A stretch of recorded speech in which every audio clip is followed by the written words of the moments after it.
Dear students, আমরা আজকের রসায়নে এমন একটা বিষয় পড়ব, যদি এই বিষয়টা আমরা সুন্দরভাবে শিখতে না পারি তাহলে রসায়নের সম্পূর্ণ যতগুলো অধ্যায় আছে সম্পূর্ণ বইয়ে এই হিসাব আমরা সঠিক করতে পারবো না। এবং এই রসায়নে বর্তমানে এসএসসি সিলেবাসে ষষ্ঠ অধ্যায়ে যে গাণিতিক প্রবলেমগুলো আছে সেখানে যদি আমরা সফল হতে চাই তাহলে আমাদেরকে রাসায়নিক সমীকরণ সমতাকরণ এই কাজটি অবশ্যই সফলতার সাথে সম্পূর্ণ করতে হবে। এই রাসায়নিক সমীকরণ সমতাকরণ বলতে আমরা কি বুঝি? আমরা জানি একটি বিক্রিয়া যা ঘটে অর্থাৎ সেটা লিখে প্রকাশ করলে কয় সমীকরণ। এখানে একটা एग्जांपल দিছি, এই বাম পাশে যারা আছে এরা হলো বিক্রিয়ক, এই ডান পাশে যারা আছে এরা হলো উৎপাদ।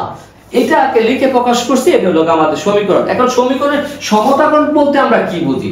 এই বাম পাশে আয়রন আছে যে আমাদের একটি পরমাণু, ডান পাশে তিনটা পরমাণু। যদি এইটা এই তিনটা পরমাণু হয়, এই যে কোনো একটি মৌলের বাম পক্ষে যতগুলো পরমাণু ডান পক্ষে ততগুলো পরমাণু হয় তাহলে সেটাকে বলা হয় সমতাকরণ।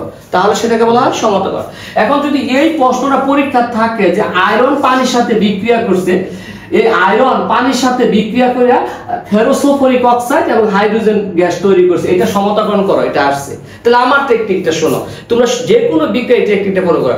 মূল যে সমীকরণটা দেওয়া থাকবে এই সমীকরণের সবচাইতে জটিল যৌগের দিকে আগে তাকাবা। সবচাইতে জটিল এই আয়রন, পানি, ফেরোসোফোরিক অক্সাইড এবং হাইড্রোজেন, আমার কাছে এটা সবচেয়ে জটিল মনে হয়েছে। তাহলে আমরা কি করব? প্রথমে সবচেয়ে জটিল যৌগের দিকে তাকাবো, জটিল যৌগের দিকে তাকাবো।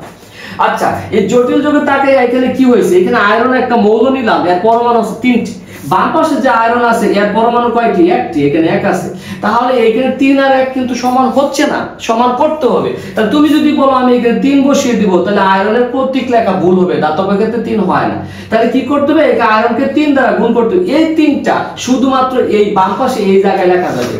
আরেকটা বিষয় হাইলাইট করতেছি, তোমরা সবাই সব সময় প্রয়োজনীয় সংখ্যক সংখ্যা এই গড়গুলা, এই যে বাম পাশে যে গড় আছে এই গড়ে লেখা যাবে। অর্থাৎ এই গড়টাকে বলি আমরা অনুর সংখ্যা অথবা মৌল সংখ্যা, শুধু এই জায়গায় লেখা যাবে। কখনো ডান পাশে এই নিচে লেখা যাবে না, নিচে লেখা যাবে না, নিচে লেখা যাবে না, নিচে লেখা যাবে না। ক্লিয়ার ব্যাপারটা? সব সময় একটা সংকেতের বা প্রতীকের বাম পাশে অনুর সংখ্যা বা মৌল সংখ্যা এই সংখ্যা গুণ করতে হবে। আমি কিন্তু সবচেয়ে জটিল যৌগের দিকে তাকাই আয়রন যে 3টা আছে সেটা মিলিয়ে নিয়েছি, কারণ এখানে 1 আছে। তাহলে এখানে 1 পূরণ 3 অথবা 3 পূরণ 1, দ্যাট মিন্স 3টা হয়ে গেছে। এবার দেখেন অক্সিজেন কয়টা আছে? অক্সিজেন আছে 4টা, বাম পাশে অক্সিজেন আছে আমার একটা। আমি আগেই বলছি এখানে বসানো যাবে না, তাহলে কি করতে হবে? এটাকে 4 বানানো গেলে এখানে আগে 4 দ্বারা গুণ দিতে হবে। তাহলে এখানে অক্সিজেন কি হয়? 4 পূরণ 1, এই 4 পূরণ 1, দ্যাট মিন্স কয়টি হলো? আমার 4টি হলো। এবার দেখেন এই মিলানোর যাওয়ার আগে আমাদের হাইড্রোজেন কি হয়েছে? হাইড্রোজেন হয়ে গেছে 4 পূরণ 2, তার মানে 8টি হাইড্রোজেন হয়ে গেছে। এই পাশে আমার হাইড্রোজেন কয়টি আছে? এই পাশে হাইড্রোজেন আছে আমার 2টি। তাহলে এটাকে অবশ্যই 4 দ্বারা গুণ করতে হবে, তাহলে 8 হবে। তাহলে এই জায়গায় আমরা 4 দিল। এই যে কাজটা করলাম এটাকে বলা হয় রাসায়নিক সমীকরণ সমতাকরণ। আমি রিপিট করছি, উইদিন এই যে সমীকরণটা ছিল যেটা সেখানে বলা ছিল যে সবচেয়ে জটিল যৌগের দিকে তাকাবো। এই জটিল যৌগ ছিল আমাদের এইটা, এটা আমাদের 3টা ছিল আয়রন, আমি এই জন্য একে 3 দ্বারা গুণ করছি। এবং এখানে অক্সিজেন ছিল 4, এই জন্য আমি এখানে 4 দ্বারা গুণ করছি, 4 দ্বারা গুণ করে 4 দ্বারা গুণ করে অক্সিজেন মিলেছি, কিন্তু আমাদের হাইড্রোজেন 4 দুগুণে 8টা হয়ে গেছে, তাই এখানে আমরা 4 দুগুণে 8 মিলেছি। ক্লিয়ার আমরা সবাই? আমরা তাহলে আরেকটা एग्जांपल রাসায়নিক সমীকরণ সমতাকরণ করব। এখানে একটা বিক্রিয়া লিখছি যে ক্ষার আর অ্যাসিড বিক্রিয়া করে লবণ এবং পানি উৎপন্ন করছে। অ্যালুমিনিয়াম হাইড্রোক্সাইড হাইড্রোক্লোরিক অ্যাসিডের সাথে বিক্রিয়া করে অ্যালুমিনিয়াম ক্লোরাইড এবং পানি উৎপন্ন। আমি বলছিলাম তোমাদেরকে যদি একটা বিক্রিয়া সমীকরণকে সমতাকরণ করতে হয় সবচেয়ে জটিল যৌগের দিকে আগে খেয়াল করবে। আমার কাছে মনে হচ্ছে এইটা এবং এটা সরল, এই যৌগটা আর এই যৌগটা জটিল। এখানে 3 আছে শুধু ক্লোরিনের ক্ষেত্রে, এখানে 3, এই দুইটার ভিতর। তাই আমি মনে করি এই যৌগের দিকে প্রথমে আমরা খেয়াল রাখবো, এই যৌগের দিকে প্রথমে খেয়াল রাখবো। দেখো এখানে কি আছে? অ্যালুমিনিয়াম একটা আছে, ডান পাশে অ্যালুমিনিয়াম একটা আছে, অতএব অ্যালুমিনিয়াম নিয়ে আমাদের কোনো টেনশন নাই। কিন্তু অক্সিজেন 3টা আছে, এই 1 কে 3 দ্বারা গুণ করতে হবে, ব্র্যাকেট দ্বারা বুঝাইছে 3 গুণ। তাহলে এখানে অক্সিজেন আছে কয়টা? 3টা। এইখানে অক্সিজেন কয়টি স্যার? একটি। তাহলে একে 3 বানাইতে হবে, একে 3 যদি বানাই তাহলে আমরা 3 দ্বারা গুণ করব, তাহলে ইনটু 3, দ্যাট মিন্স 3টা অক্সিজেন আমার দুই পক্ষে মিললো। এই অক্সিজেন মিলাইতে যাই আমাদের হাইড্রোজেন খেয়াল করতে হবে। হাইড্রোজেন কি আছে স্যার? হাইড্রোজেন তো এখানে 1 পূরণ 3, 3টা আছে। তাহলে এইখানে হাইড্রোজেন কি হইছে স্যার? হাইড্রোজেন হচ্ছে 3 পূরণ 2, তাহলে 6টা। এই 6টা যে হইছে অক্সিজেনকে ফিক্সড করে 6টা হইছে।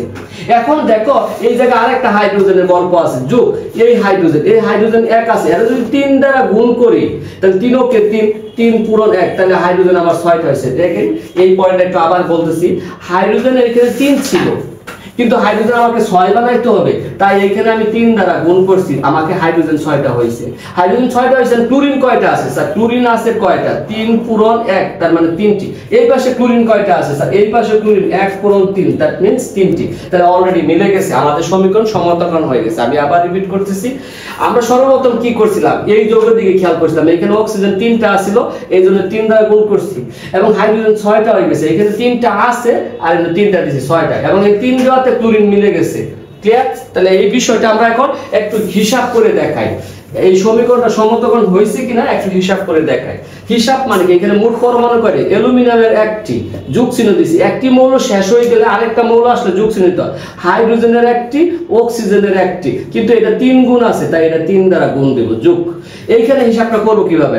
এই হাইড্রোজেনের 1টি, ক্লোরিনের 1টি, এটা 3 গুণ আছে, তাই 3 দ্বারা গুণ করছি। এখন এই পাশে যদি লিখি অ্যালুমিনিয়ামের 1টি, ক্লোরিনের 3টি, যোগ এখানে হাইড্রোজেনের 2টি, অক্সিজেনের 1টি, এটা 3 গুণ আছে, আমরা 3 দিলাম। এখন এই পাশে যদি আমরা হিসাব করি তাহলে কি দাঁড়ায়? 1 + 2 × 3 যোগ 3 × 2, এই ডান পাশে কি দাঁড়ায়? 1 + 3 = 4, 3 × 3। তাহলে এই পাশে টোটাল কাউন্ট করলে কি কি হয়? টোটাল কাউন্ট করলে 3 × 6, 6 12, এটা 13টা। এই পাশে কত হয়? 9 আর 4 কত? 13। হিসাব মিলে গেছে, অতএব আমাদের সমীকরণটি সমতাকরণ হয়েছে। Thank you.